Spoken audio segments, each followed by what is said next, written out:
content area PLCs, as well as a variety of sessions to support the district-wide learning platforms, as well as instruction, technology tools that will be accessible to our teachers and our students across the district.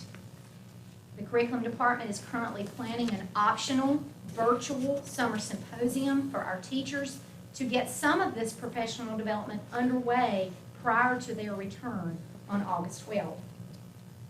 In component 3, we have outlined roles and expectations. Every staff member will have clear expectations to ensure equity for all students and accountability for staff during remote learning. In component 4, which is home connectivity, all students in grades kindergarten through grade 9 will be provided with a Chromebook to use during remote learning. Students in grades 10 through 12 will be provided a device if they do not have one available to use at home. This is somewhat different from what was shared previously. As you are aware, you approved the purchase of 10,000 Chromebooks, to which we have been notified probably will not arrive here until November, or possibly as late as December the 9th, due to supply and demand across the nation, not just the state. So because of this, we've had to rework our plan for the issuing of devices. The device will allow students to download the content from Google or obtain a flash drive from the school for their lessons and assignments for those who have limited or no internet connectivity to work offline. In component 6, which is effective design and delivery of remote learning, the instructional design principles for remote teaching and learning will be utilized for best practice. Teachers will collaborate with one another in their professional learning communities with support from instructional coaches and school administrators to develop effective lesson plans and implement the required remote learning components. In component 7, which is teaching students on the platforms and the remote instruction methods, again, I've shared with you the learning management systems that we will be using across the district. And with these learning management systems, our students will access their assignments, teacher videos of instruction that are recorded. They will have discussion boards, resources, and other activities on that platform, Seesaw, Google Classroom, Canvas, as well as that is where they will submit their assignments back to the teacher. Freckle will be used for ELA and math support for differentiation so that we can personalize learning to supplement what the teacher is teaching for kindergarten through 8th grade students. And we do plan to use Discovery Education and the tech books that come with Discovery Education K-12. Videos will be provided for students and parents to model how to access these learning management systems and interact within that platform, how to navigate those instructional resources, as well as become successful remote learners. Component 8, which is communicating learning objectives and lesson plans. There are lesson plan components that have been designed and developed that are required for the remote learning. Sample schedules by grade level spans will be provided to school administrators and teachers. And I will share with you at the very end, and I'll go ahead and share it now, that we do plan to go ahead and put up sample daily schedules on our district website for parents and teachers to go ahead and get a glimpse preview of what remote learning will look like in Davidson County Schools. The components within remote learning will focus on a topic, performance-based learning objectives, instruction and modeling by the teacher, which we heard loud and clear was so critically important because we know we cannot replace the face-to-face instruction that happens with a teacher. But the best way to do that remotely is the teacher modeling within a lesson. Guided practice, task, assessment, and feedback are all additional components. School administrators will monitor virtual remote learning through virtual walkthroughs, and we have created a district tool for this monitoring. And component 9, which is the component that helps to structure that daily schedule, is the instructional time, practice assessments, and grading. Guidelines have been established with time requirements for daily learning activities. Research has proven that it is not seat time that equals mastery of learning. We cannot replicate in remote learning the instruction that happens in a 6-hour day in elementary school or a 6.5, 7-hour day at middle and high school. So the guidelines that have been established in kindergarten through 5th grade, the work time totals will be 180 minutes, which equals 3 hours. And grades 6 through 12, the work time totals will be 240 minutes. Again, assignments will be submitted via the learning management system as determined by the classroom teacher. We will use a balanced assessment approach, which will focus on descriptive feedback to students and parents. It is important that that feedback be there as a way for teachers to be able to monitor and know where their students are, but also to inform parents of their child's success or misconceptions within learning. Teachers will utilize rubrics and flexible deadlines for graded assignments to be entered into PowerSchool in grades 3 through 12. The curriculum team is in the process of completing support documents for teachers to fill in the learning gaps from the spring while teaching grade level standards in the fall. We understand the importance of ensuring best practices for teachers to engage our students in meaningful blended learning opportunities. Component 10 is the support for unique needs of EC students and students with 504s. IEP teams will devise remote learning plans for students with disabilities. Students with disabilities will be provided equal access to the same remote learning opportunities as their non-disabled peers. We have a guidance document for special education teachers that has been created to outline the specifically designed instruction for students with IEPs so that we are ensuring that the instruction they are receiving aligns with their individual education plan as well as what their needs are. Section 504 plans will be written and or revised to provide new accommodations for remote learning as well as face-to-face instruction. A District 504 monitoring form has been created to monitor the use of accommodations during remote learning. Component 11 is protocols for attendance, and those have been developed for remote learning.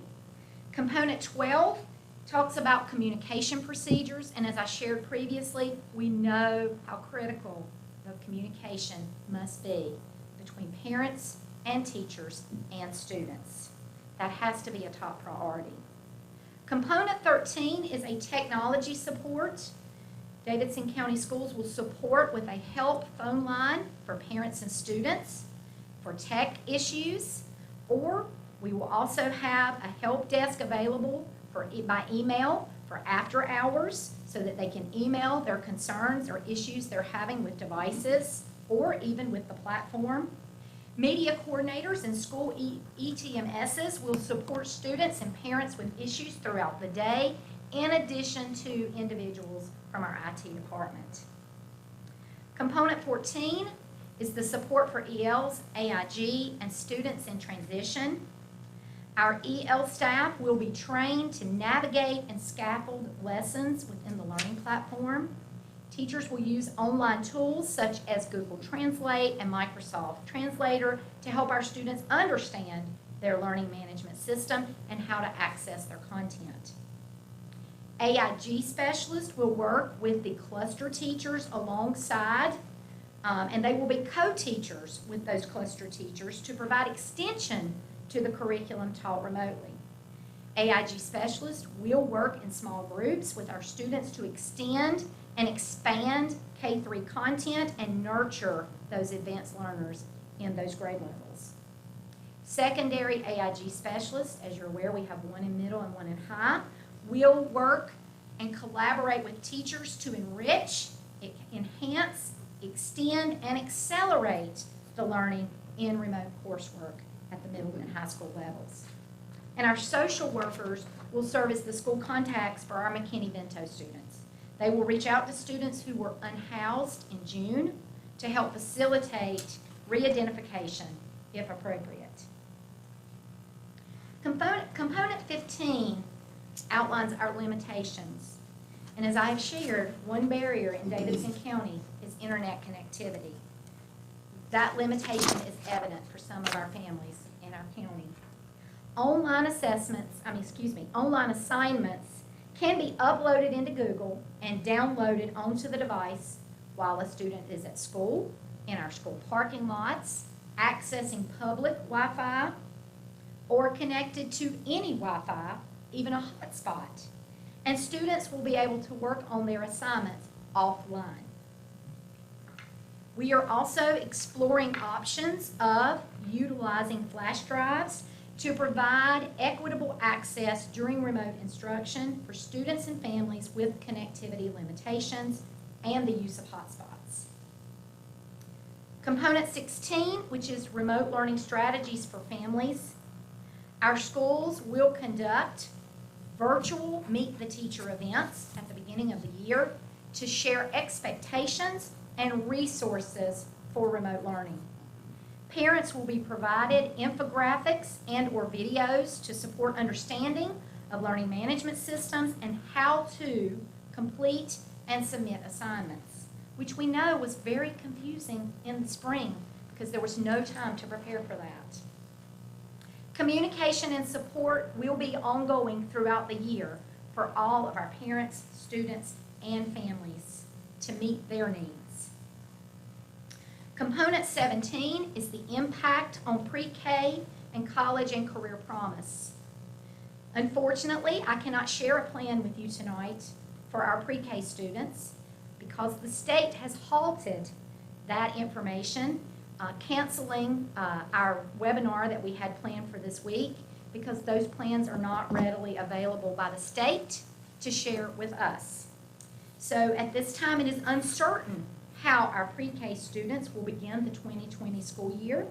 It is possible that that could be face-to-face, or they too could be in a remote opportunity. That is yet to be determined from the state. So our plan will need to be adjusted based upon those decisions and that information as it is received. Today, when we received that cancellation of that webinar, there was no indication of when it was to be rescheduled. They just said they would let us know. In regards to college and career promise, our CTE director is in partnership with our DCCC leaders are helping us to make informed decisions for our CCP students so that we can ensure that we have an easy transition for those students that will be taking coursework from the community college. So we have begun those conversations and we'll have a plan in place by the start of school. So some next steps with the plan. Again, this plan is a living document to help guide our work. We will revise this plan as needed to reflect the plan that the board approves to begin our school year. We have already started and will continue to develop training modules and documents for teachers, for parents, and for students. We are currently developing user-friendly expectation documents because as you all have seen and our public will see once it is shared this evening and posted on our website, the 39-page document of the remote instruction plan is not user-friendly. So we are working diligently to create a user-friendly document to share information with all stakeholders. We are working to communicate these resources and materials through various platforms so that they know where to access them, where they can be made available, and how they will be delivered. We are also working to develop an area on our district website so that all the at-home learning, the remote learning documents, the how-to videos, these infographics, all of the things that parents need to support their child when they are working remotely, as well as videos and documents to help support our students and teachers. We will post that on our district website in a certain area. So we're working through that piece. We will continue to update this plan as more information becomes available and, of course, as things can continuously change across the state. Our goal is to accelerate learning for our students. We are not about remediating learning when we reopen. Remote learning cannot be done as a traditional face-to-face model, so we must reframe our thinking. Students will have direct instruction during remote learning, and when they're face-to-face in our classrooms on the AA/B days, they will be building relationships with their teachers, which is so ultimately important. They will be addressing misconceptions from the lessons being taught. They will be reteaching. They will be ensuring personalized learning for students so that we're meeting all their needs, even those with significant learning gaps. They will be providing small group instruction and extensions of learning, because that will be the time that we can do the labs and the hands-on work that our students so look forward to when they're in the classroom. From this comprehensive plan, you can see that remote learning for 2020 will be different from the emergency remote learning that we had in the spring. It has to be. Our students are counting on us for it to be different. We will make relationships a core responsibility as we reconnect and rebuild community with our students. We will prioritize our standards so that we can envision learning as we move forward. I know that was a lot, but that was a highlight of the 39-page document. And at this time, I will see if you have any questions. Of course, I've got a few. Sure. And you're right, it's a lot, but you did condense, because I think that the board members, we've had the opportunity to see the 39 pages, and it is not user-friendly from an educator standpoint, from a parent standpoint. But thank you for summarizing that. Thank you for the work that you've done on it in order to get it to the state. In the beginning, you were talking about the reason why we had to have this. And initially, I just want to clarify, initially it was for those 5 remote days only, correct? That is correct. But now it has expanded to every remote learning option outside of the online academy. So this is whether the board goes to a, A day, B day with remote learning, this guides us there, as well as those who want to do 100% remote learning, correct? Absolutely, yes ma'am. So to frame it, our teachers will be teaching with the A day, B day under Plan B. This remote learning plan will help with the face-to-face and those working remotely under A day, B day, as well as for those students whose parents opt for the 100% remote, remaining in their traditional school. So this plan will encompass both of those scenarios under Plan B. And again, like you said, I don't look at the spring as remote learning. I kind of look at that as that was remote engagement as opposed to remote learning, even though some of our teachers did a great job of, individualizing plans and pushing. So I don't want to take that away, but this is truly a more comprehensive guidance and expectations for the children as well as for the teachers on how to do it, correct? Yes, ma'am. And, it will require and does require thinking outside the box. As I said, remote learning we cannot force face-to-face, everyday classroom instruction in remote learning. However, if we reframe our thinking and look at it from the lens of, even with Plan B, we will have students in Davidson County at some point, A day, B day, or 100%, learning remotely.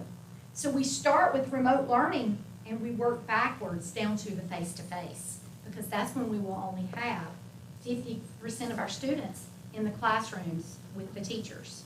I think above and beyond what this does for us through this pandemic, but it also gives us, like Dr. Leip said, it gives us further opportunities down the road due to emergency weather, I mean, this is opening up a brand new, way for us, you know, snow days and things like that. So above and beyond, you know, the framework is set for that, you know, further down the Absolutely, and road. a great example of that was in the eastern part of the state 2 years ago when they had the hurricanes come through and they were out of school till sometime in November and some even early December.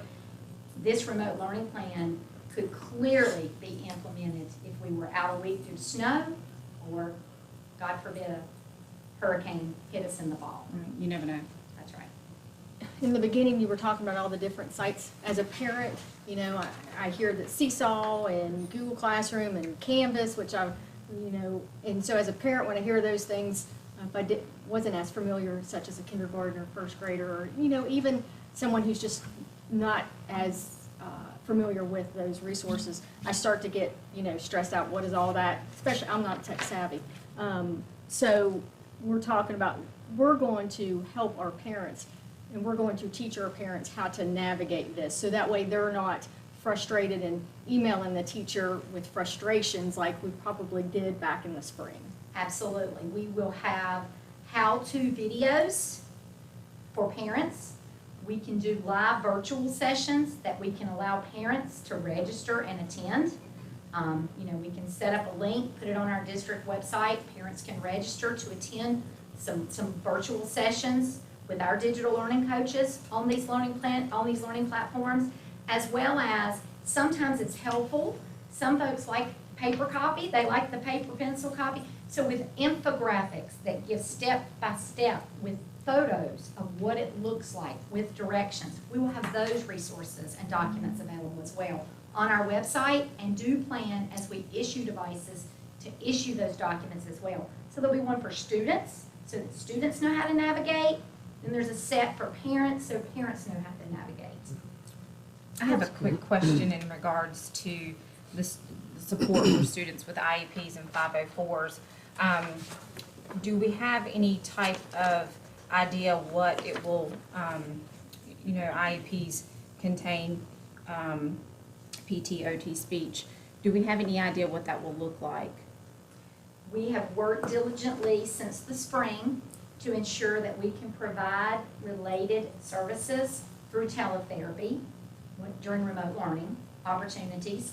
Again, depending upon a student's goals and their accommodations and all that's set forth within their IEP, some of those IEPs may need to be rewritten if necessary. If it's only service times that change for related services, for instance, if a student's A-Day, B-Day, and they're only coming the 2 days a week, and their goals are written for 4 or 5 times a week for a related service, or even for generalized special education in reading or math, then we may need to do an addendum to the IEP for remote learning so that we can change that and ensure those services are still delivered to our students. So yes, we do have a process in place.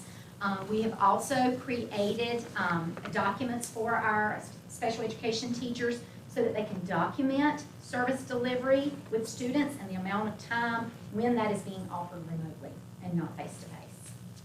Thank you.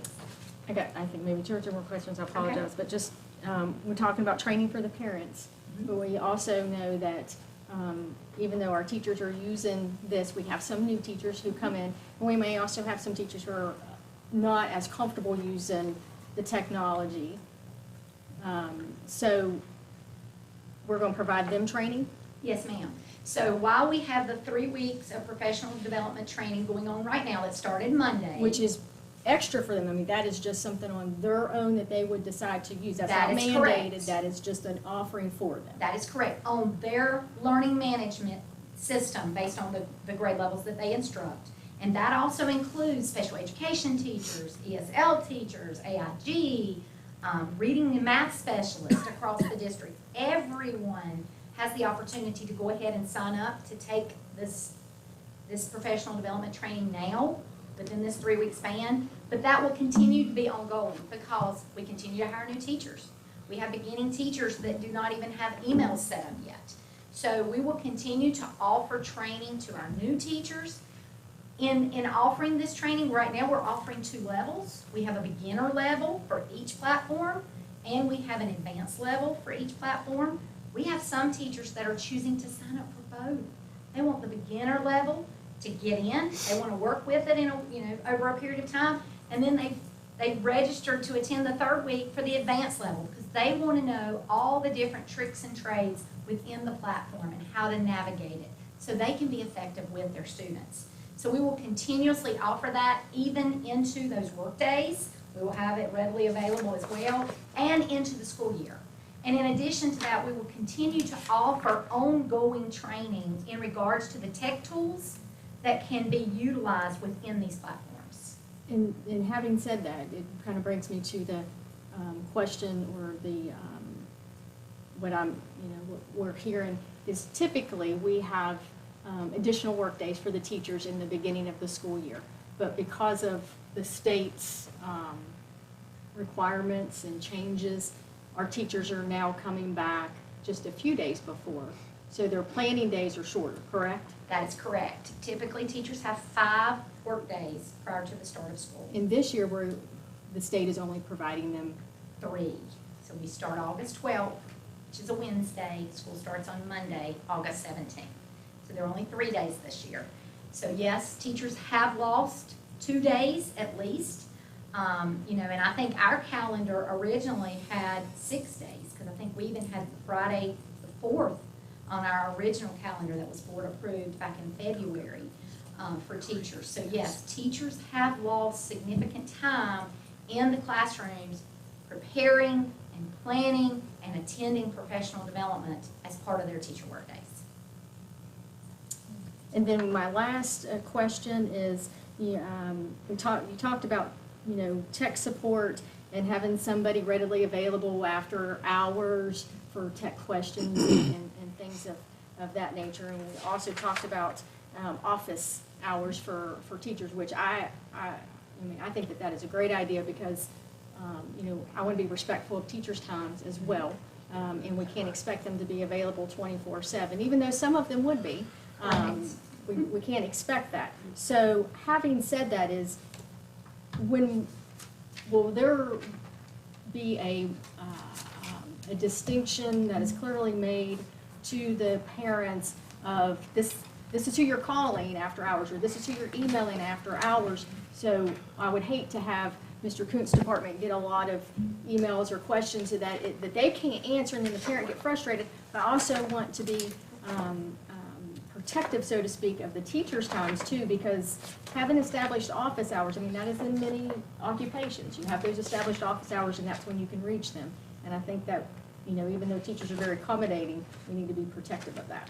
Absolutely. So yes, we do plan to create a document that indicates the help desk email as well as our phone line, that help phone line that we will have accessible, the hours for that, who they're who they will be contacting and what that contact is for. So if it is a device issue, the device isn't working, they can't get it to come on, or they can't find, the learning management has disappeared off the desktop, or they can't seem to get access to it. We will have tech issues outlined of who you're calling and who you're emailing for those.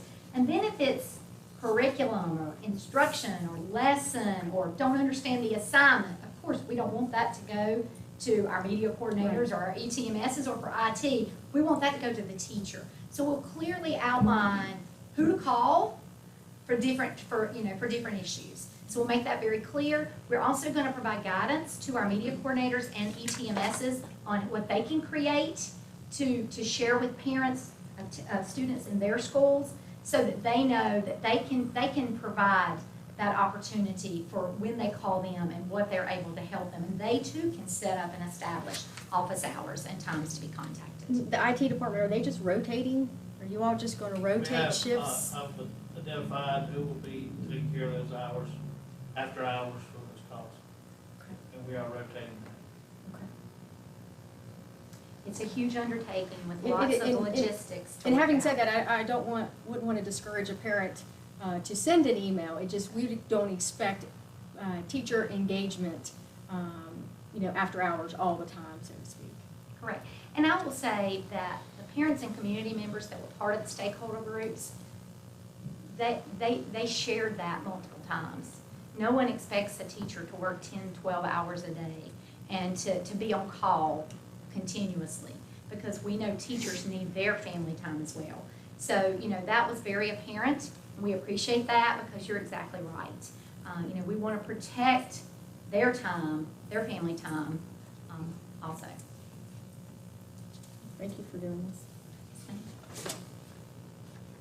I think that after what happened in the spring, it was not put on us to do it that way when the governor made the announcement on Saturday. We were trying to get prepared. You had already getting stuff together, but teachers were put in a bad situation. They were thrown into what they had with lack of training. They did the best they could. And in some cases, when I say they did the best they could, some of them did incredibly good. Absolutely. I mean, I heard time after time about this teacher did this teacher did this teacher did this. And at the same time, we didn't give them the tools that they needed. We're in the same situation. We're preparing to put those tools out there. So what we did in the spring and what we learned in the spring, it's like what you said, brought to that group, and you had no problems hearing what the downside was. So now y'all have taken that downside, and one thing that we have to do is, one part of the downside was the teachers asked for training. They asked for a schedule. They asked for, what do you expect out of them? What are the expectations? And they have asked for that, and this is addressing that. And I think that you've listened to the teachers well, you listened to the parents good, and what you just went through, if everybody could hear the details of the rest of this, there's a lot to it. But I think what it tells me is that y'all listened and that you tried to address all of those parts. Now, at the same time, even with all those pages in that big book, we're still going to find things that we need to do. And so there are going to be some best practices that we find from teachers that come up with something, administrators that come up with something, and we're going to share those. So this is going to be a living and breathing document to that point also, knowing that.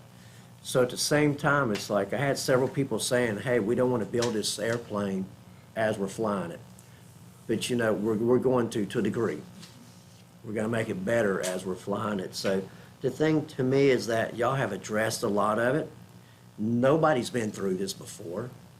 We're all throughout the state, throughout the country, hitting this together. So I trust in our administrators. I trust in our teachers. I trust in all parts of our school system. I always have in Davidson County. So we're going to make this work with whichever way we go. And I've had so many emails and stuff today and yesterday saying, whatever you do, we're going to make it work. And that's because everybody in Davidson County Schools believes in that, and they believe in us. So I appreciate all the work you did, the detailed work that's in this, but also for listening to what happened to debacle in the spring, but also we had so many heroes during the spring too. Absolutely. And so for us to be able to share those things from those people across the county, because you might have somebody at Welcome just come up with something that just blows us out of the water. Let's have an opportunity to learn when that happens and share that throughout the county. Because like I said, if it's a living and breathing document, let's let everybody know what's good. But I appreciate all the work that went into it through the whole administration and for that group that you had together, because that was a lot of work. And they took a lot on. So I appreciate what you've done so far, and I can't say I'm looking forward to getting started on it, but what I can say is that we need to start moving. We need to get the teachers ready, and we need to give them their due diligence and preparing them to get them ready for it too. Absolutely, Mr. Beck, and you're right, we have teacher champions in all of our schools. Mhm. And we're already reaching out to those folks that experience tremendous success and do have those many great tools in their tool belt that they can share with other teachers. And they will be the ones helping to present at that virtual symposium we're going to offer on August 10th and 11th, just to give teachers some more tools and give them some more opportunity for professional growth as they prepare for remote learning in 2020. So yes, and I can tell you, I have a wonderful curriculum team that has come together. Many days, many hours, many nights working to put this together. But the feedback from those stakeholder groups, from our teachers, from our principals, from our instructional coaches, from our parents. They were a wonderful group of individuals to work with. And I can tell you that a lot of work was accomplished in those 15 sessions. And I appreciated all of their time, because we would spend anywhere from an hour and a half, sometimes 2 hours in a Zoom session, having deep discussions so that we don't make the same mistakes again as we move into 2020 and 2021. So thank you. Well, everybody's going to have a plate full, because you look at technology, what they're going to have to do and stay on top of their game. It's tremendous. You look at the maintenance guy's going to have to get on the ball and make sure the classrooms are set up, the custodians get the classrooms set up to keep the schools clean constantly. But you look at what's happened this summer just with the cafeteria, feeding the kids. You look at the bus drivers who did a fantastic job, the teachers that kicked in to help with that. We've had stuff all summer that went right, that everybody just kicked it up another notch, and we're going to keep expecting that, and I think they're going to keep giving it to us. But every part of what we have in Davidson County Schools is getting ready to shine, because every single person in this is going to have a part in it. Absolutely, and that's what we do in Davidson County Schools, and we're all in this together, and I know we will continue to be as we prepare for, I believe, what's about 12 days away. When we think about August 17th, that's not too far. So, thank you all. Yes, sir. I would like to commend you and everybody on their work for putting all this together. The only disappointment I have is Raleigh. I mean, they are still dragging their feet, and they're gonna cause you more work just from the fact that they can't tell us definite guidelines that we need to follow. They should be the ones getting on the ball, so we can get all this work done, so it doesn't add additional work to you and your staff. I agree. Yep, unfortunately, that's the world we're living in right now, ever changing. So, thank you. Thank you very much. Okay, board members, at this time, I would like to share a few updates regarding COVID-19. I'd like to begin with our meal delivery, and Mr. Beck already alluded to that. But I want to share with you some data that we're certainly very proud of. Since our summer meal delivery began on June 16th, we have served 269,706 total meals, with the average number of children being served each delivery day, which was Tuesday and Thursdays, being 4,495. I want to express my gratitude to our cafeteria managers and their assistants, our bus coordinators at all the sites, and certainly our drivers for all of their hard work. Additionally, all total, since Governor Cooper closed schools starting on March the 16th, Davidson County Schools has served 985,128 combined breakfast and lunch meals. And I want to thank David Roberts, who is our school nutrition director, Gary Bowie in transportation, and certainly Mr. Johnston and all of their staff for their tireless efforts in a job well done. We have 2 meal deliveries, not really deliveries, but meal pickups remaining tomorrow and next Thursday. But I think that's something we can all be proud of, that we continue to serve our students in a different way throughout this time of school closure. The next thing I'd like to share with you are results from our recent parent survey. We did ask our parents to complete a survey based on our sharing with you all at our last board meeting, our Plan B, which was, as you know, the A day, B day, with the day of transition in between, A days and B days consecutively. So we asked our parents to complete the survey, and we're very pleased with our response.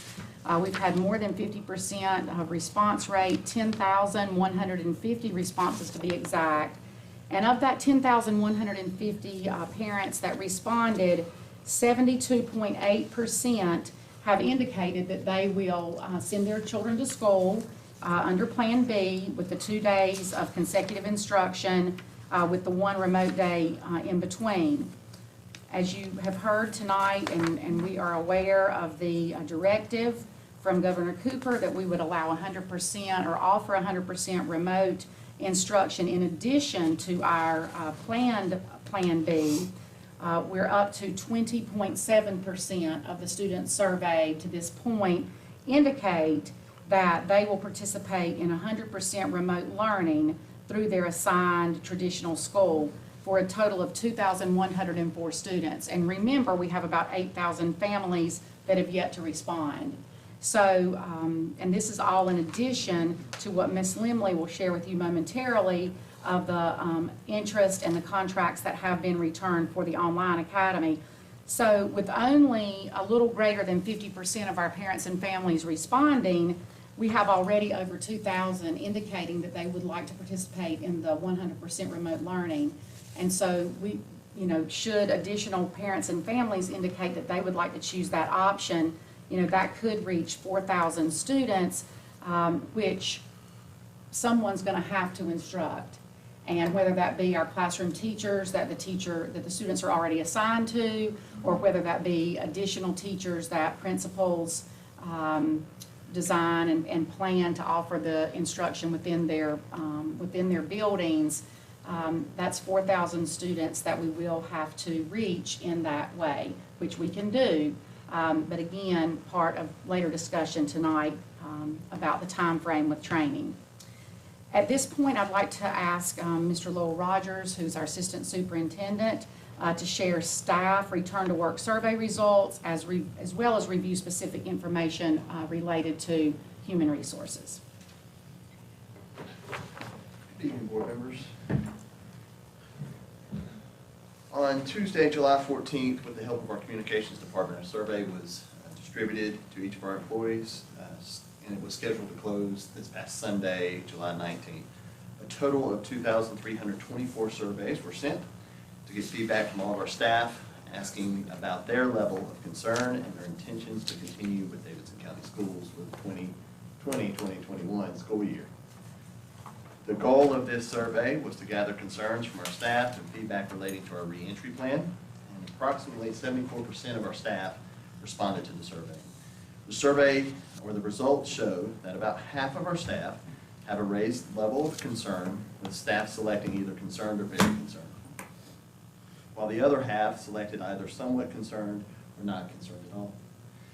Their feedback to our open-ended questions, is valuable as we continue to plan for our staff reentry. Our staff will continue to work their magic in preparing and delivering high-quality services to our students and community. Throughout our planning process, the safety of our staff and students has been and will be the focus as we welcome everyone back. As well, the HR department has recently developed a frequently asked questions document for school personnel focused on human resources questions related to COVID-19. The goal of this document is to answer some of the big questions that our staff members may have as a result of school closure and the pandemic. A few of the questions we provide information on involves the types of leave available, who are staff members that are at risk or what identifies a staff member as at risk or high risk by the CDC, standards established by the CDC and the North Carolina Department of Health and Human Services. As well, what happens if an employee has been diagnosed, exposed to, or has symptoms of COVID-19. This document also lets our staff members know who to go to if they have additional questions. As with many HR topics, our staff members will have more questions based on their individual situations. If that is the case, we suggest contacting their principal or supervisor for assistance. However, this document is a good first place for them to go. And when is that going to be online? Tonight. Well, I'm sorry, it'll be posted on the website tomorrow morning, first thing. It has been emailed to our principals tonight. And if staff members have additional questions, who should they contact? They should I always recommend contacting their principal or supervisor first, but as well, the HR department is here to serve.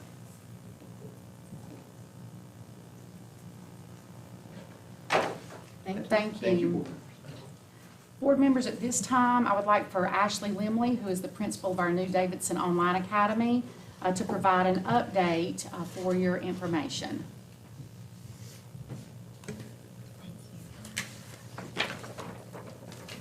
Thank you.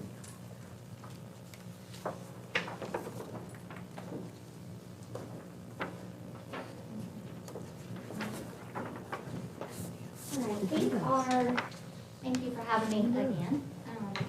These are our numbers for the Davidson Online Academy contracts that we have received as of when I put this document together this afternoon. We've already increased to 560, and parents that had already completed an application do have the chance to submit their contract by Friday at midnight. Right now, the application window is closed because, as you know, we had over 2,200 applications to begin with. I can say while I've been sitting here, I'm getting a lot of emails asking for them to change their opinion on the contract of wanting to come to Davidson Online, so I'm not sure what those numbers are going to look like after another day, because they do have that time until Friday at midnight. As you're looking, you can see that there's 549 total. Our largest groups are coming from the middle schools with 7th grade, 104 students. And 8th grade is the next largest group with 70 students. Everybody else is falling from 40 to 60. We have 13 students wanting to attend from private schools, 15 from home schools, 3 from charter schools, and 14 are transferring in from other public schools. So Patty Kirk has been calling those parents to let them know they need to go to their home school to register. So if you're not already registered, you do go to your home school to register. So we are getting that done. Looking at, we have it broken down by school as well so that you can see those numbers and how they're coming in. Also, I feel like it's important to note, and I'll come back to the services graph, but it's important to note the last chart that you have, which is broken down by grade level there. So you can see how many of each grade level are coming from each school. So in some schools it's really spread out where it's 2 to 3, 1 per grade level, and some schools they're together, both together a little bit more. Services, we have 21 students that have applied and completed the contract that have 504 plans. 54 students are identified as academically and intellectually gifted. We have 77 students that have IEPs receiving EC services, so we'll be getting with Catherine Green to review all of that information. We have 1 student that receives English language learner services, and also 25 students that have healthcare plans, which I think is a great place for them to be if they have those healthcare plans and have concerns. I've had a lot of conversations with some of those parents to say that that definitely does take priority as we look at accepting applicants, because there's some students out there with some real health needs that they need to be in their own homes. Our next steps, we need to notify parents as to whether they're accepted or not. So we would need to know that information, as are we going to accept everyone unless there's a red flag. I do have a couple without internet, so I'm going to need to call those homes and speak with them about that to see if it's a connectivity issue. And a few have noted that they have it only through a smartphone. So I will be making those phone calls to say, I'm sure this is going to work, without that reliable internet, because everything that we are running will be online. There will be no other option with Davidson Online Academy. Another concern with a couple of applications, very few, is some parents noted that they would have 30 minutes or less to work with their child. And in my opinion, you're going to need at least 2 hours a day to devote to making sure your child's getting everything done that you can be there with them. This is a very hard model to work if you're not able to give the time to it. And I understand if parents can't, I can't. But if they can, it's a great opportunity. So we need to notify parents, gather that student data, drill down on that, and obviously hire teachers, because I think Dina said 12 days. I think it's something. 12 days, 549 students, and we haven't done that yet, which we know that most likely those will be shifted from within our system, so that should not be very time inducive, but principals are also wanting that information so that they can move ahead with their plans. So I'm holding the bus up a little bit with that, but Mr. Rogers and I are going to be getting together very soon about that once the contracts are finished up. So I guess my main question for the board tonight is, as I get that number on Friday night, we had told parents that we would notify them by July 30th. So how we want to proceed with a number there. Well, I think this number is much more acceptable than, I was concerned at the last meeting, was that last week? I don't remember. But I was very concerned that we kind of bit off more than we could chew, and obviously we want to be successful and to see growth. Everything in education is, evaluated by growth. And, I know what our goal is this year may be different than what our goal is next year in terms of student enrollment. So I know I was one who was vocal about, really concerned about, I like this number better. I know we still have some more that may trickle through, may come through, but I think now that there is that mandate, because my concern too was wanting to pull back in the middle of the year or, and assignment changes and things like that. But I think that, for me personally, I like this number, and even if more came in, I'd be a little more comfortable than dealing with 1,200 or more in I agree. this being a first start. I don't think that number's gonna, I don't think it's I gonna don't think increase. there's any way it gets over 700, and Right. I could be wrong, but I've been speaking with these people. There are additional people that have asked if applications can be opened back up, and I've told them no, because we had 22 applicants and opened it up twice. Collecting the data for this, there are 2 of us collecting this data, and it's constantly changing. So it's a 24/7 job right now, and to open that application window up with 12 days left to tell principals who's coming, to get teachers sorted around. I'm one that doesn't like to tell people no, y'all know that, but this is a case where I feel like we've had our opportunities. We had over 22 applicants, and I've also been referring these parents to the schools, to the principals, because remote learning is an option through the schools. So that's Draw the where line I've been in sending somewhere. everyone. And you're right, and I think that, with a lot of the policies and procedures that we have, it's, all of us have wanted to extend those deadlines, and it's like we are forced as a board is, you have to stick to a date at some point, or you're We've got gonna. to move. I was asked what the urgency was the other day, and so I explained the urgency and how it's a domino effect, and There's an urgency. there is a huge urgency, not to mention the training that's gonna need to be done. We've got to decide where these teachers are going. All that can be done, once I notify parents of who's coming and teachers are hired. So we're getting there. Do we have to vote on that, Mr. Hunt, or is that a consensus? The maximum number? Yes. I think we agreed we were gonna vote on that. Okay. Seventh grade must be tough. Well, I think that's where we see a lot of the, that's when we tend to see, that's where we lose to homeschool and charter schools is in 7th grade. So I think that kind of coincides with maybe some of the other things that we see pre-pandemic. And a lot of our private and homeschool parents are middle school as well. So, you're seeing that kind of combine for the perfect storm. Yeah. But we have, not sure what's gonna happen with hiring, but I can tell you we have some amazing applicants that I think can really do a great job with this as far as middle school goes, which is good because I'm learning middle school. And again, the online academy, which all of us are so excited about, this is not, I preface this more to the public. This is not a competition against the remote learning within our schools. And I sometimes think that, that's what's going on. And some of that's just because the urgency of us trying to get information and deadlines. But this is something, we're collectively working together. And like you said on the last meeting, you could provide resources to the traditional school setting during this remote time or blended time, and vice versa. This is something that it is a Davidson County Schools Yes. working together, correct? That's correct, and the best way I know to explain it to parents when they're looking at, and I've had this conversation with many, when they're looking at remote versus online, Davidson Online Academy is, I want an online experience for my child. I am able to commit to be their learning partner with Davidson County Schools staff, and I can put the time in. And for me, remote learning is, I have fears of sending my child back right now. Online's not necessarily what I want, but I need that as an option right now for my sanity or for my child's health or, grandparents' health that we're around. So to me, remote learning is a temporary solution, and Davidson Online Academy is a long-term desire. It's something you want to do.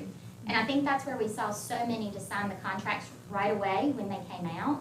I was looking forward to seeing how many jumped on that, because those are the ones that they're like, I want online. This is what I want, or I've been homeschooling and I'd love to have the support of the teachers in Davidson County Schools. So there they're gonna be very comparable as far as what the students are getting, that they serve a different purpose, is the best way for me to Very well describe said. it. Very well said. Well, I think also, like you said, right now, you're holding up the bus. I am. They're And it's holding not you the holding line. up the bus, it's us. And we're definitely wanting you to be successful. I believe in the beginning that we were all looking like 200. Yeah. Yeah. And then, but I'll be honest with you, I'll tell you what changed part of that is the fact that what you brought so quick and what you're bringing to the table with what you're doing with it. And I think that once we saw the numbers, like what Christy said, 1,200, 1,700, you know, we're getting unmanageable to the point that, like you're saying, this isn't something we're going to do for a few minutes. This is something we want to continue on over the years. So what we're trying to do also is to make this successful.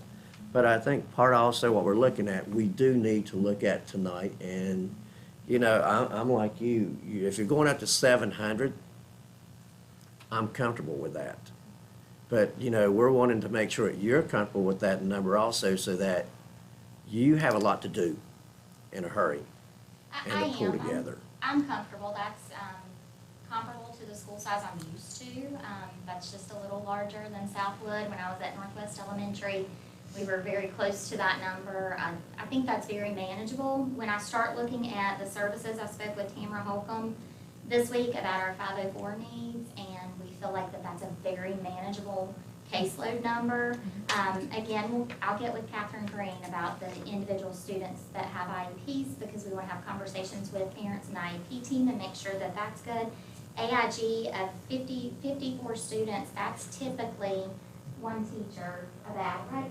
Okay, that's typically one teacher, so that's very manageable. My ELL student, that's one, and my healthcare plan's 25, but most of their healthcare needs should be being taken care of at home. So, you know, some of these things that typically could be harder to manage in a school building, you know, I'm not gonna have busing. As far as discipline, you know, it's gonna be virtual. There's gonna be some classroom management issues with virtual. But it's a different look to it, you know. You're not dealing with students being scared to come in the building for their first year, and those things that I think will make time for handling all of these other curriculum type needs.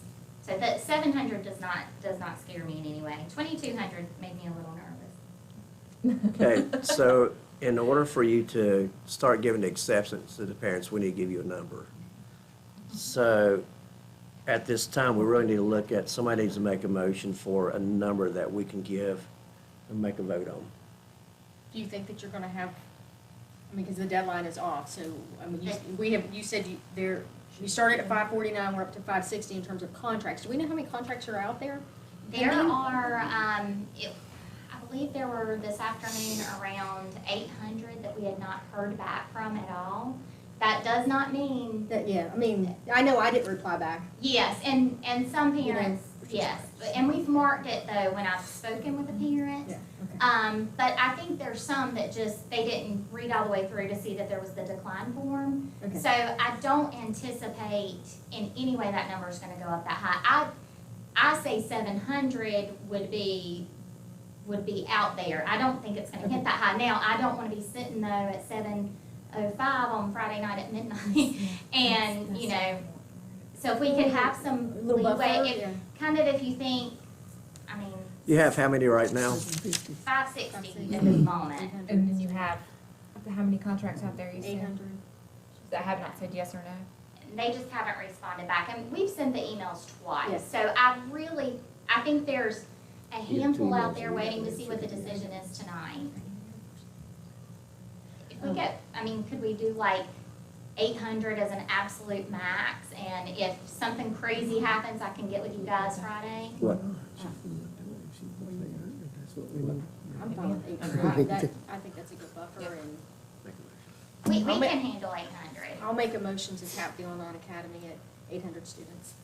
I'll second. Okay, you heard the motion, is there a second? Second.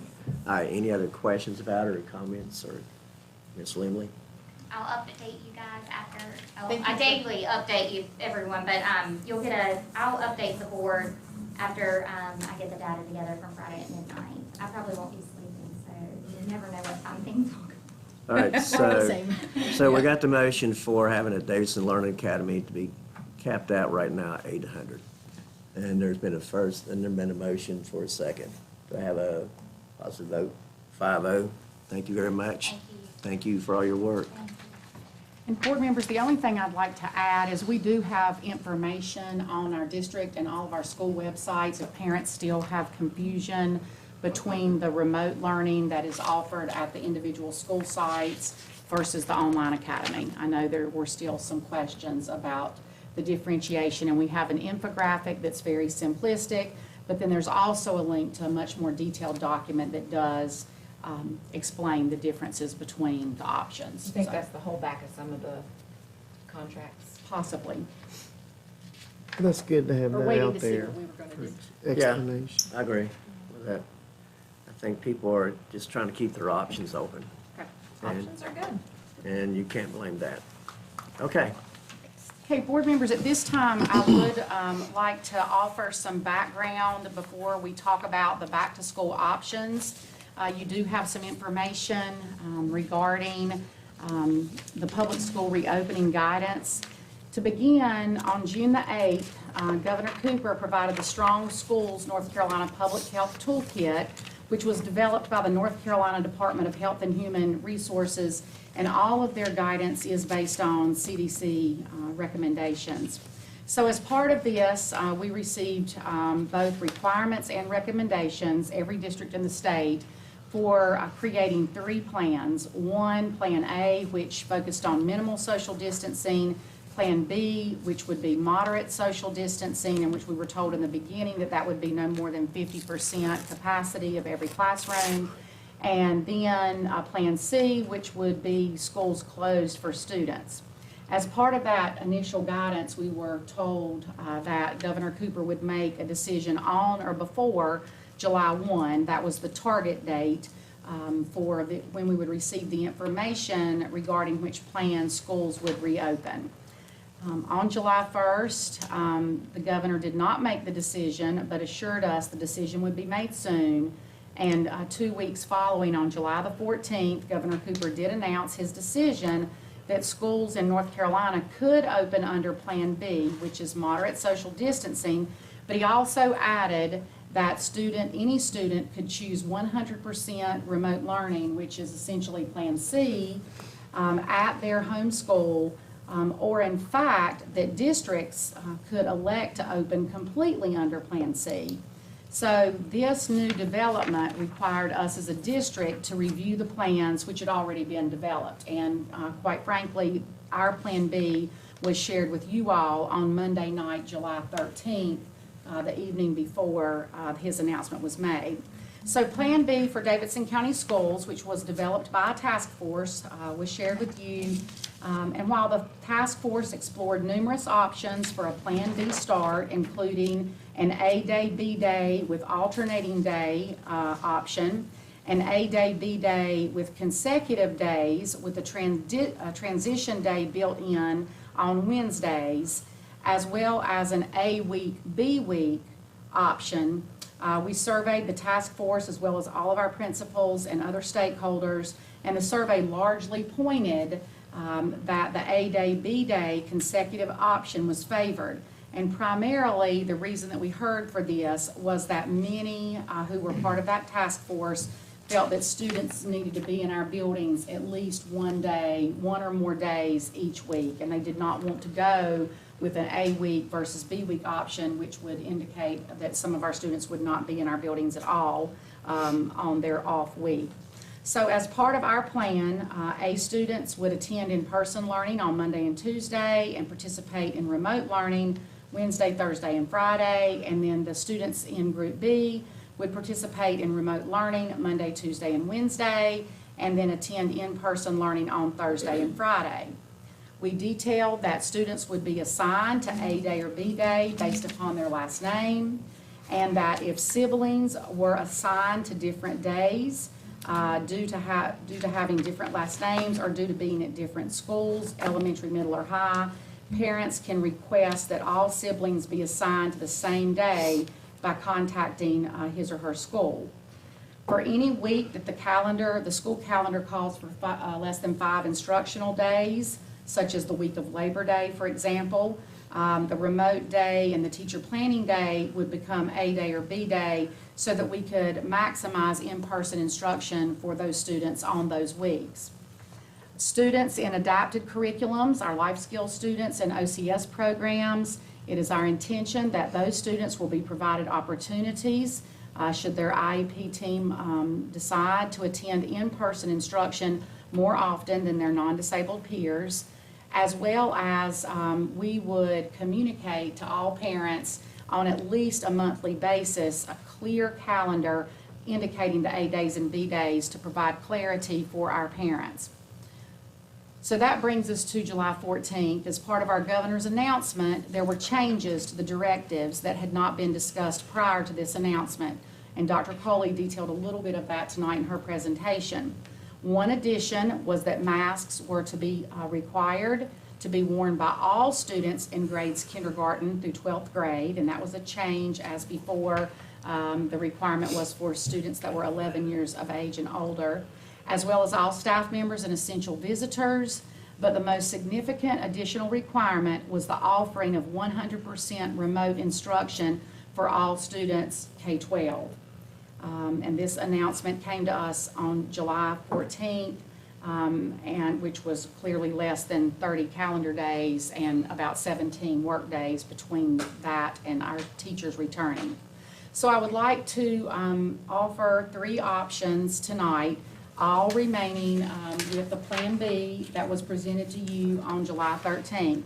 Option 1 would be that we would begin on August the 17th in our traditional schools under Plan B, but there are some concerns with this plan. And I want to say, first and foremost, there's not an educator in this district that feels like that the best place for our students is anywhere other than in our schools with our teachers. However, there are only 3 staff work days before students return, and in addition to planning for in-person and remote learning for all students who elect that option, our staff members will also need time to at least do the minimum. Receive guidance and assistance in planning for social distancing when their students are present, be trained on how to safely respond when there are symptomatic students, learn cleaning protocols, learn any new duties they are assigned as a result of the requirements from the North Carolina Department of Health and Human Services, make adjustments to schedules because of the need to screen students each morning prior to their entry in the building, review all IEPs, 504 plans, health plans, etc. for special populations of students, and based on their school's plan to implement the option of 100% remote learning for all students interested, they may be required to plan to teach groups A and B while simultaneously teaching the students in their classes who have elected the 100% remote option. And this is with 3 days of time once they return. I offer you option 2. This would allow for a 1-week orientation for all students where approximately 20% of the student population would attend in person 1 day during the week of August 17th through the 21st. This would provide staff opportunities to do the following in small groups: provide students with the devices, teach students how to use the devices on remote learning days, spend time outlining requirements and orient students for things such as social distancing and face coverings, sanitizing stations, and the new protocols to which we must all live together, at least for the beginning of the school year. I think another positive element to week-long orientation would allow our teachers to begin to build those very important relationships with the students, to get to know them on a personal level, to work on some of the social and emotional elements that we know that they've greatly missed, and we have too in the time of school closure, and to just begin to work together as families as we do start learning in a different way. After the first week, the students would remain remote for the following 3 weeks. This will allow time for teachers to prepare for this unexpected development of providing 100% remote instruction to a group of students while also managing and effectively teaching the A-Day, B-Day groups. It would also allow time for teachers and students to engage in remote instruction and help our students, teachers, and families learn to work together and work through any issues and understand the expectation for the remote learning plan that Dr. Coley presented to you tonight. Beginning the week of September the 14th, we would begin Plan B, which would be A-Day, B-Day schedule, as well as continuing the 100% remote instruction and learning when we have all had a much more adequate time to adjust to this new way of teaching and learning. And finally, option 3 is similar to option 2, but instead of allowing for 3 weeks of remote instruction following the 1 week of orientation, would allow for 4 weeks of remote instruction. August the 24th through the September 18th would be the remote learning for students 5 days each week. And then September 21st would be the first day to begin Plan B on the A-Day, B-Day schedule and continue the 100% remote instruction and learning. Board members, we want our students and staff members back in our school buildings as soon as possible, but I think it's critical that we must balance our commitment to safety with our dedication to teaching and learning at a high level. We've spent a lot of time tonight talking about the feedback that we received on the emergency remote instruction that we delivered from March to the end of the school year. And I too believe that our teachers did a phenomenal job during this immediate closure of schools with no initial training or time to prepare. And I'm grateful for their dedication to our students. I do believe our schools are safe, and I want to compliment Mr. Johnston and the entire operations team. They have been beyond responsive. We are prepared for students and staff to return. I have 100% trust and confidence in our principals to do all that is in their power to keep our students and staff members safe by following the required guidance, but with the directive to provide a 100% remote learning experience for all of our students in grades kindergarten through 12th grade, combined with all of these other duties and responsibilities that will be required of our teachers, is a daunting task with only 3 days to prepare. And that is really why I bring these options before you tonight. I think our principals and our teachers can move mountains. We expect a tremendous amount of them, but I just do not think that it's in the best interest of our students and staff to ask them to return with all of these requirements and many of the recommendations that we have voluntarily implemented in our schools to elevate the level of safety. So I ask at this point in time for any questions that you have about any of the options. I'll be happy to answer, or any discussion that you'd like to have about these options. The orientation time, what is the schedule for the day? Well, again, we do not have a set schedule established for that, but with 20% of the students coming in the day, our students left abruptly. When they left school on Friday, March 13th, they thought they were coming back on Monday. Many of our students have not returned to the buildings. Some came to pick up personal belongings, or perhaps their parents came. Others were delivered to their homes by our social workers and our principals. They haven't been back at all. So I do think this would allow some time in small groups for us to teach the safety procedures, the wearing of the mask, the hand washing, as well as the social distancing. I think it will also provide us a time with very small numbers for the adults in the building to practice the protocols. Every child's temperature is going to have to be taken before they enter the building each morning. You know, there's a lot to do when we open a school year under perfectly what we would consider normal circumstances. But you all know as well as anybody that this is anything but normal circumstances. They're going to be eating lunch in their classrooms. You know, I would think as a teacher this would be much more easily managed on any of the initial days with small numbers. They will be getting their device. They'll receive some instruction as to what the expectations are for the learning management with the devices and the remote learning. there will be more to accomplish in these days than we really will have time to do.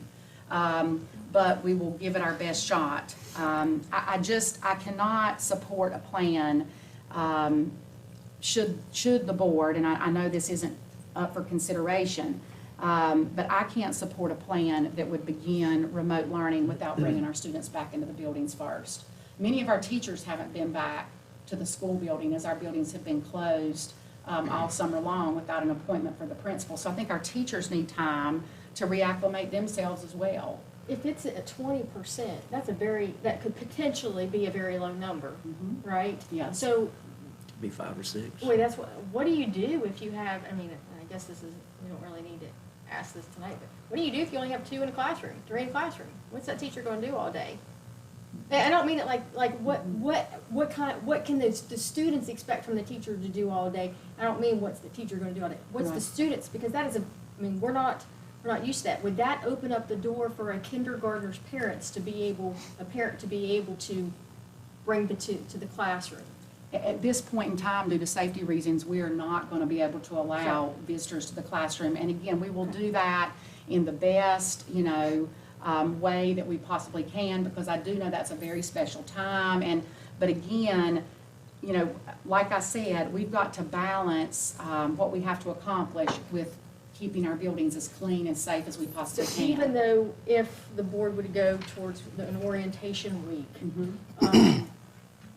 that lower capacity number, Yes. that doesn't change any approach that week. It doesn't loosen up any restrictions. It doesn't No. allow us to do anything different that week, No, right? doesn't. So that number's, the low number, the teacher assistant, we can just expect more engagement and hands-on Sure. teaching device, expectations, things of that nature. Well, and I think we have to think about our students too, especially on the elementary level, because, and if we've learned anything through this situation, we have parents and students and community members who are very fearful. They have been impacted in a very personal way by COVID-19, and we have family members and students on the exact opposite end of that. But I think that we have a charge to be understanding and non-judgmental and kind. And, I just remember being an elementary principal, how, many students get out of the car with fear and trepidation under normal circumstances. And so now they're going to get out of the car and walk to the building and be greeted by someone that's going to hold a thermometer to their forehead, to take their temperature and like those kind of things. That's the reality of what our teachers are going to be dealing with. So if they have 2 students that day, And that's fine, going to be a tremendous benefit. I think they will have more than that, just based on, but again, I think to answer your question, on these orientation days, they will do all of the traditional welcome back to school activities, handbook, rules, regulations, get to know each other, they will do as much as they possibly can.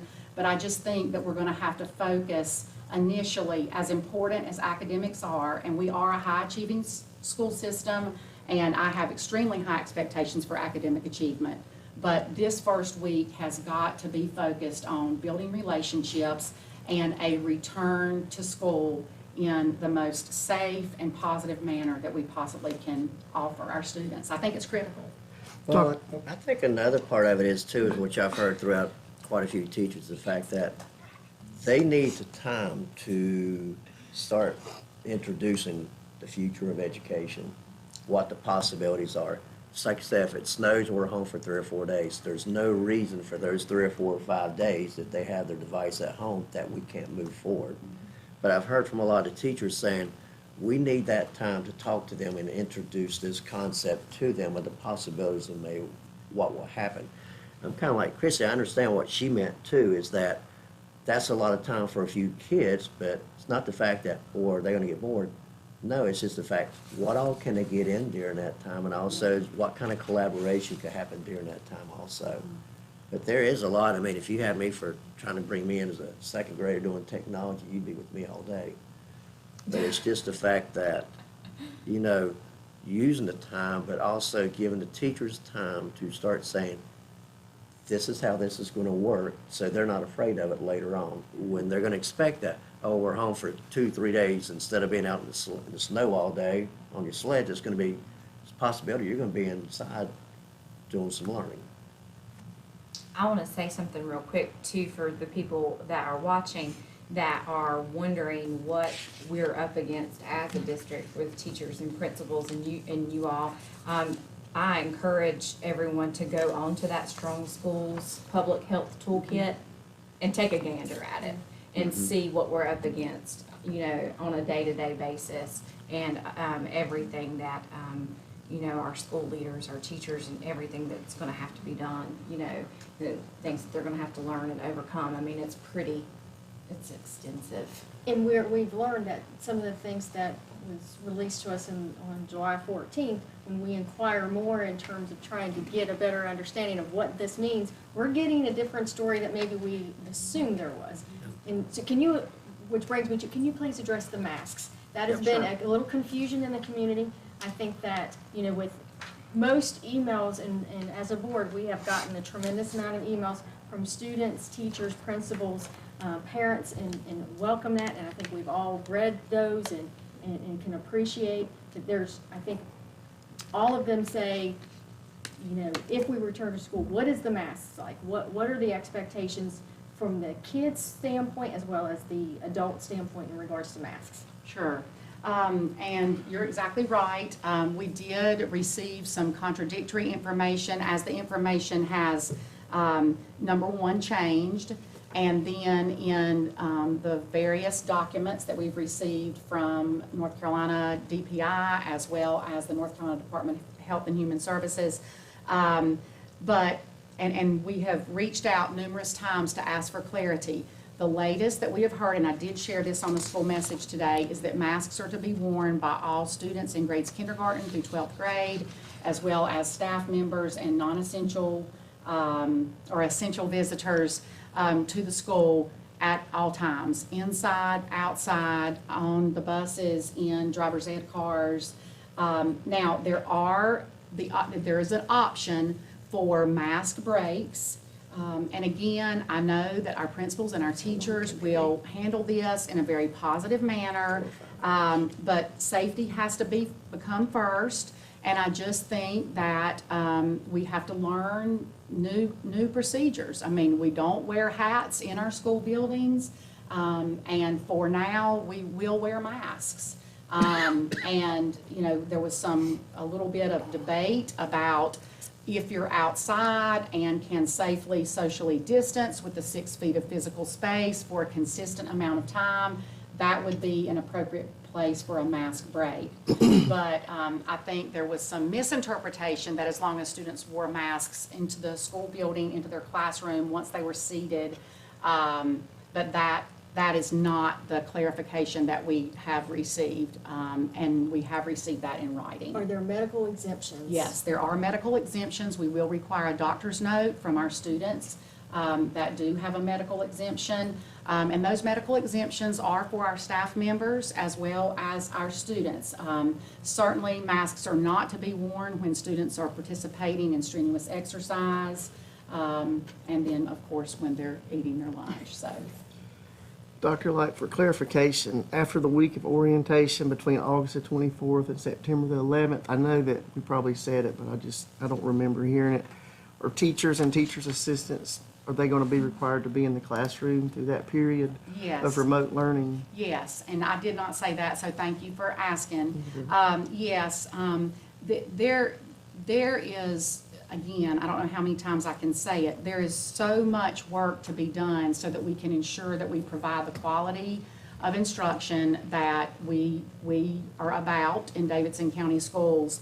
And so we do need our teachers and teacher assistants, all staff, all hands on deck, working in the buildings, so that they will be able to access resources, be with their instructional coaches for the professional development that's going to be offered. So yes, they will be on site. Thank you. I think if we do go with the option 2, where we give them the 3 weeks and they come in 20% the first week, that sort of gives everybody a chance to see what's gonna have to be done, to open the school back up, and, hopefully the younger age students, it'll get them used to, because like you said, it's gonna be a change for them to come up to the building and have somebody with a thermometer to check their temperature when they go in. And also, hopefully during that week, administrators and staff can maybe find some ways that will make everything flow a lot better. It gives everybody more or less a trial run of what's gonna have to be done until things change. I totally agree with that, and I do want to thank you for bringing that up. And on July the 6th, we allowed for our schools who elected on the high school level to participate in athletic workouts and marching band. And I will tell you that our athletic directors and our band directors and our school leadership, they've done a phenomenal job.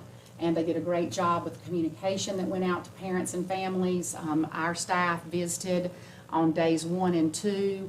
Every single school site. I was beyond impressed with what I saw, and we have not had one incident of concern during this time period. So I applaud the work of our athletic directors and all of our coaches.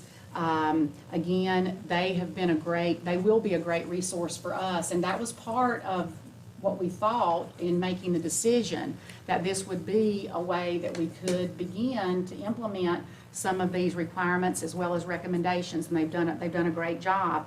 Again, this is the first week that 100% of our central office staff has been back. We've been working on, many of our staff members have been working on alternating days.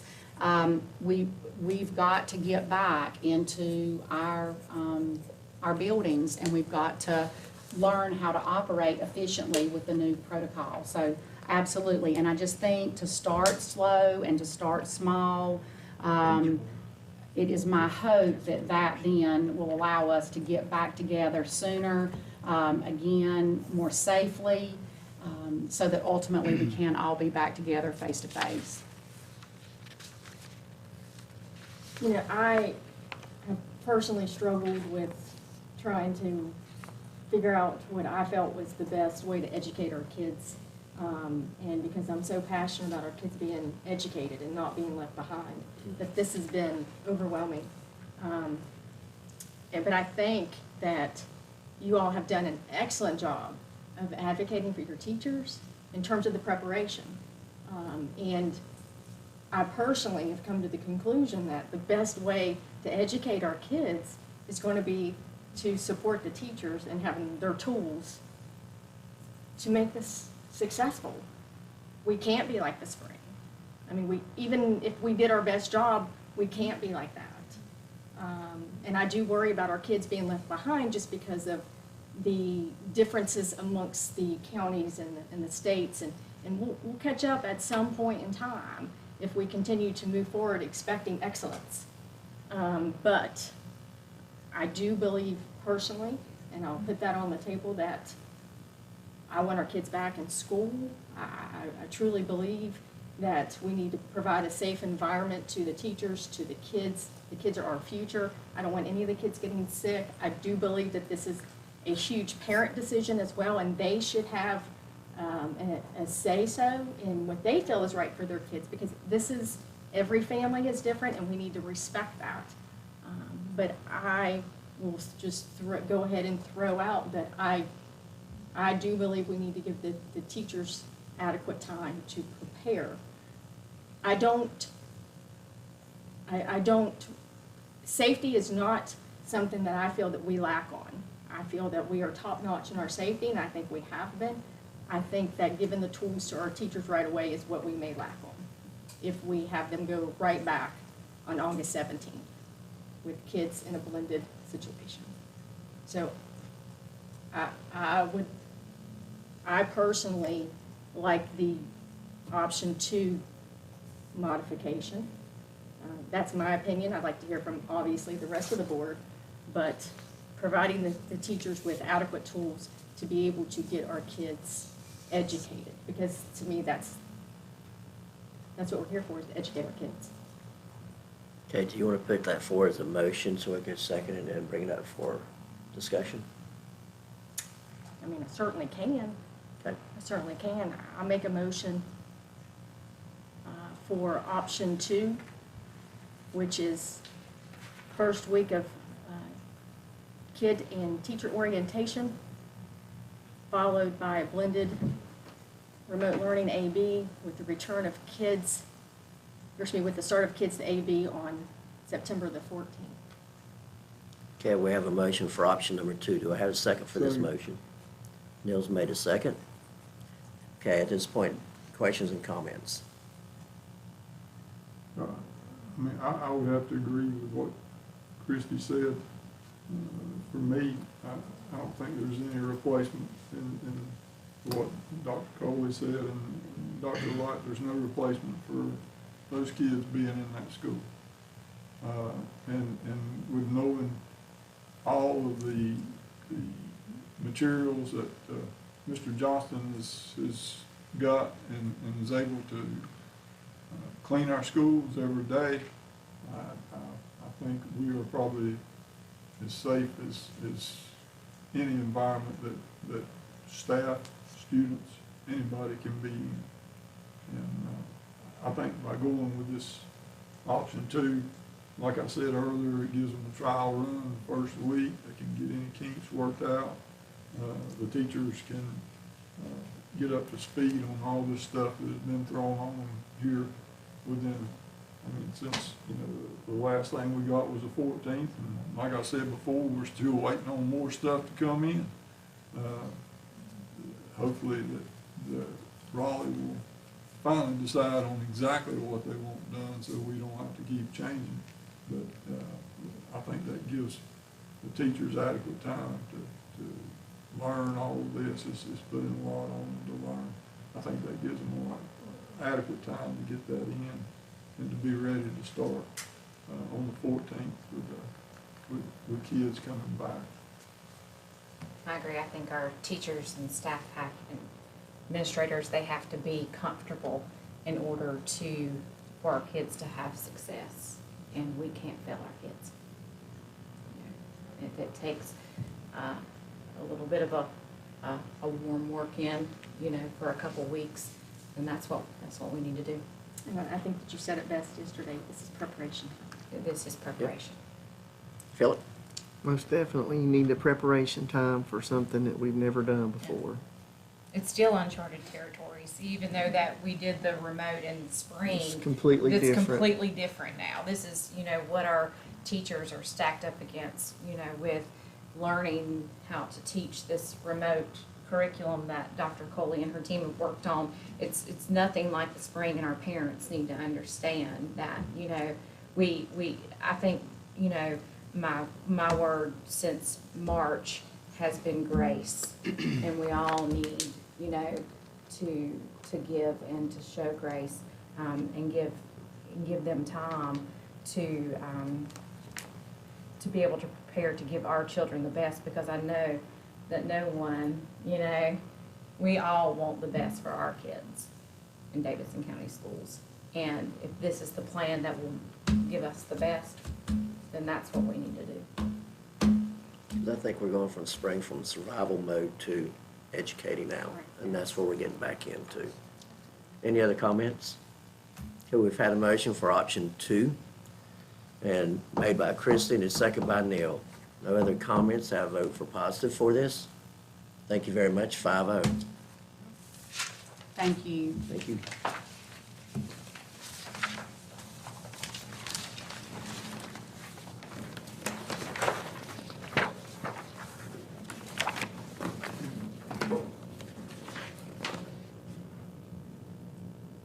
Okay, you got dates to remember. Board members, as always, the dates to remember are included in your board packet tonight. Our next regularly scheduled meeting will be on August the 3rd at 6:30 in the boardroom. And then attached is the board calendar for 2020-2021. Okay, and withstanding, we have no closed session tonight. I don't have anything. Okay, so if I have a motion for adjournment, I'll make a motion to adjourn. Second. Motion made, second. And that, we are now adjourned.